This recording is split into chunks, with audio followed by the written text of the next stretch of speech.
Those of you come along tonight, this is a book launch for two books, as you're probably aware.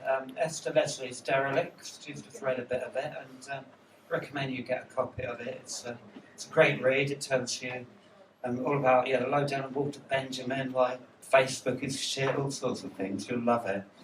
And and Uncamp Publishing, it's a publishing company set up by Andy Wilson, who's over behind the merchandise store, Ben, who's just been on stage, and Keith. Where's Keith? Keith, put your hand up. Refugees from the Socialist Workers' Party. They're not in the SWP anymore, they've been kicked out or they've left. And now, instead of doing that, they're publishing some very strange books, including my one, Splitting in Two, and Esther's, which is roughly, I think, singing from the same hymn sheet politically and aesthetically, but in very different ways. Speak to the guy there. Which guy? Yeah, and what Splitting in Two is about, I should just let you know, it's loosely about this radical mental health pressure group, Mad Pride, which me and a few friends set up in the beginning in Hackney in 1999. Can I come and see you soon for a cup of tea?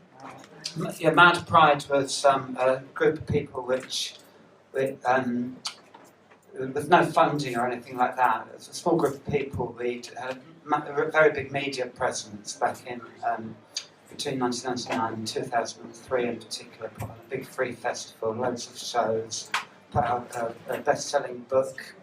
A few albums, things like that, and it made a hell of a lot of noise, even though there's only actually a small group of people involved with that. And the book is about the events leading up to that and what happened. And I've just mentioned Uncamp people being refugees from the SWP. I mean, Mad Pride was very much a group that tried to radicalise the mental health so-called survivor movement and move it to the left. And try and place mental health issues within the context of a wider class struggle agenda, and very much about making demands from a left-wing perspective, but also moving the mental health survivor scene as a whole to the left. But we weren't like a political group at all. It was more like being in a band, for me anyway, being one of the organisers of Mad Pride. And of course, it's... one of our main people, our main spokesman, Pete Shaughnessy, died in a tragic way. Chucked himself under a train in Battersea at the end of 2002. And we worked so closely together. It was like being in a band closely for over an intense period of time, and then that happening.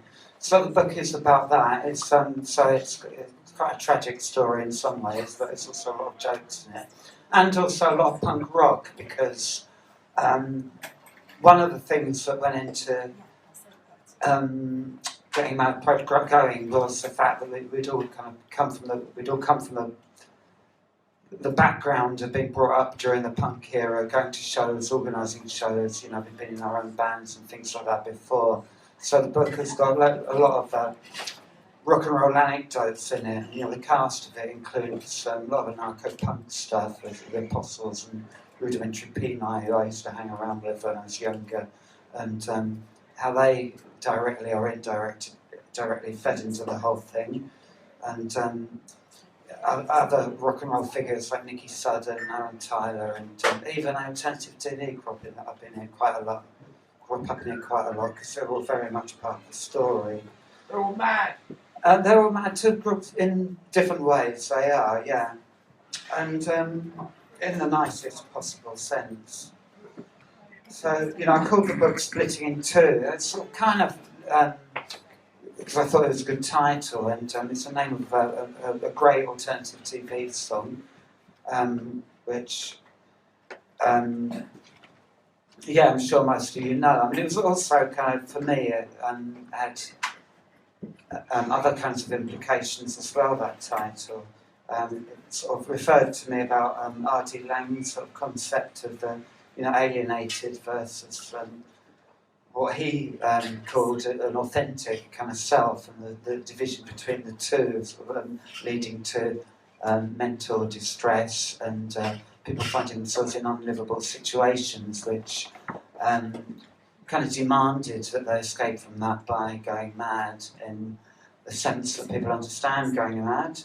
R.D. Laing's ideas, have got a lot of flaws in them, but they're certainly very inspiring, and they've inspired a lot of us involved in the mental health survivor struggle.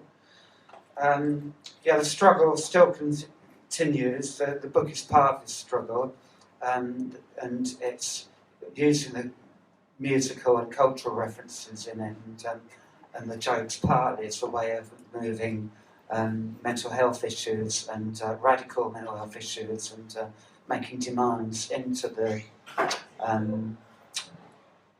not into the mainstream exactly. It's not a mainstream book, obviously, but trying to get people to take those kind of issues on board that maybe wouldn't normally.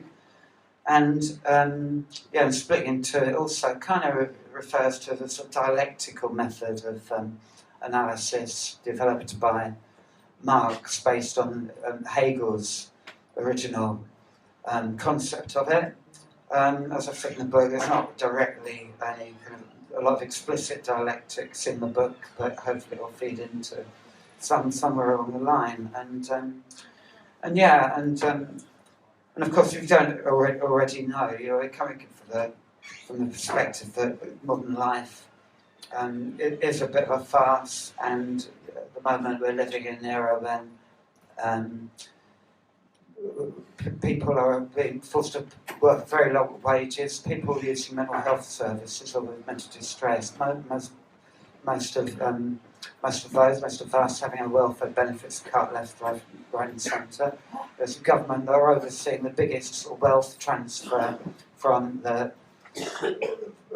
not only the poor, but just ordinary people in general in this country to the super rich for various sort of mechanisms, and